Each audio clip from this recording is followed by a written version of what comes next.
నరసరావుపేట కోట బజారు పులుపులవారి వీధిలోని శ్రీ వీరాంజనేయ సహిత శ్రీ యోగానంద లక్ష్మీ నరసింహస్వామి దేవాలయ రాతి నిర్మాణానికి నరసరావుపేటకు చెందిన పిడుగు నరసింహారావు వెంకటరమణ దంపతులు 25,116 విరాళం అందజేశారు. అలాగే అరండల్పేటకు చెందిన వాహిని మెడికల్స్ కొత్త సుధీర్ కుమార్ లక్ష్మీ శిరీష దంపతులు తమ కుమారుడు షణ్ముఖ సర్వజ్ఞ కుమార్తె లక్ష్మీశ్రీ ప్రజ్ఞ పేర్లతో 1,116 విరాళాన్ని దేవస్థాన కమిటీకి సమర్పించారు.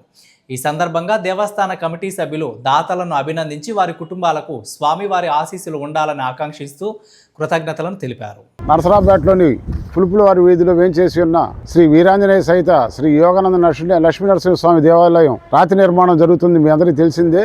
ఈ రాతి నిర్మాణానికి గాను మన నరసరావుపేట వాస్తవ్యులు మెడికల్ షాప్ వ్యాపారి శ్రీ కొత్త సుధీర్ కుమార్ గారు, వారి ధర్మపత్ని లక్ష్మీ శిరీష్ గారు, వారి కుమారుడు షణ్ముఖ గారు, కుమార్తె షణ్ముఖ సర్వజ్ఞ, కుమార్తె లక్ష్మీ శ్రీ ప్రజ్ఞ వారు మన దేవాలయం రాతి నిర్మాణానికి గాను 1,116 రూపాయలు మన దేవస్థానం కమిటీ వారికి అందజేయడం జరిగింది. ఇప్పుడే వారికి ఎల్లవేళ మన లక్ష్మీనరసింహస్వామి ఆంజనేయ స్వామి వాళ్ళ కృప వాళ్ళ కుటుంబం మీద వాళ్ళ వ్యాపారం మీద ఉండాలని కోరుకుంటున్నాను.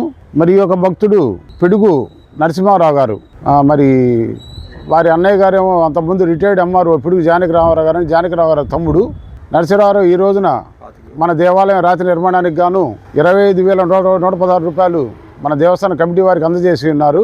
వారి కుటుంబానికి ఎల్లవేళ స్వామివారి కృప నరసింహస్వామి ఆంజనేయ స్వామి కృప ఉండాలని చెప్పని మా కమిటీ తరఫున మేము కోరుకుంటున్నాం.